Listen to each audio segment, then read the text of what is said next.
Now, here's the thing. When it comes to telling people who to marry, who not to marry, or you want to help somebody, especially in this particular case where the person involved is your younger sister. Now, the thing is so dicey because you cannot just, like, anything on earth that has to do with someone's will is something that you have to be careful about. Let me say it in the way you understand. Every one of you listening to me now, you have a will. God gave you free will. If I force you to do anything, that's a sin.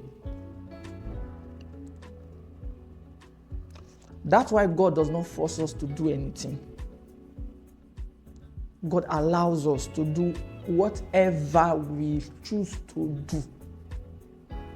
What God does is that He presents us with everything, explain everything to us. He has given us everything. So it's up to you.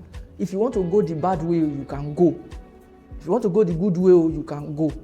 You will get the result of whatever that you choose to do. Let me back it up with scripture. He said, I've put before you life and death. Then He now advised you that you should choose life. That's what God did. He said, choose life. Let me give you another scripture. Say the power of life and death is in your tongue. Anyone that you choose to go, you will eat the fruit thereof. So if you choose to use your tongue to be talking negative, you will get the fruit of negativity. If you talk positively with your tongue, you get the fruit of positivity. Or life. If you talk life, you get life. If you talk death, you get death. Now that being said,